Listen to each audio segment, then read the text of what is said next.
হঠাৎ করে অতিবৃষ্টিতে হাওর এলাকা ডুবে গেছে, যার ফলে 80% ধান অনেক জায়গায় ডুবে গেছে। আমরা ড্যাফোডিল ইন্টারন্যাশনাল ইউনিভার্সিটির ফ্যাকাল্টি অফ এগ্রিকালচার সায়েন্সের ডিপার্টমেন্ট অফ এগ্রিকালচার পক্ষ থেকে আমরা আমাদের হাওর বাওর বিলে যে চাষি ভাইরা আছে, বিশেষ করে বড় ধান চাষি ভাইদের জন্য আমরা একটা মেসেজ আজকে দিতে চাই।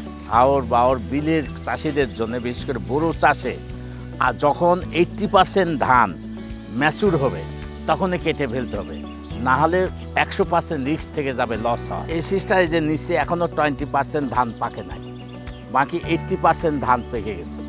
এই অবস্থায় কিন্তু ধানটা কেটে নিতে হবে, তাহলে ইনশাল্লাহ হঠাৎ অতিরিক্ত বৃষ্টি বা ঝড় বা পাহাড়ি ঢল এগুলোর থেকে আমরা ধানকে রক্ষা করতে পারবো। আবার অতিরিক্ত পাকানো যাবে না। এই যে দেখেন অলরেডি অতিরিক্ত পাকলে কিন্তু এই যে দেখেন ফাঙ্গাস ধরা শুরু করেছে, পোকা ধরা শুরু করেছে, এই যে রড পচে যাচ্ছে, অর্থাৎ পুরা শীষটাই কিন্তু পচে যাবে। কাজে আমরা একেবারে 100%-এর অপেক্ষা করব না, 80% পাকলে কেটে নেব। আবার অনেক দিন কিন্তু ফিল্ডেও রাখা যাবে না, তাহলে আবার লস হয়ে যাবে। আমরা আজকে এই ধান কাটার ফিল্ডে আসছি আমার এই ছাত্রছাত্রী নিয়ে। ডিপার্টমেন্ট অফ এগ্রিকালচার সায়েন্সের ছাত্রছাত্রীরা পানিতে বলেন, কাদায় বলেন, যেখানে আমরা তাদের প্র্যাকটিক্যাল নলেজের জন্য তারা কিন্তু নেমে যাচ্ছে।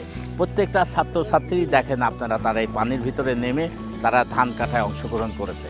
এবং এই যে মেসেজটা আমরা দিচ্ছি, ভবিষ্যতে কিন্তু এই মেসেজটা তারাও দিবে এবং এর দ্বারা কিন্তু আমার কৃষক ভাইরা উপকৃত হয়ে যাবে।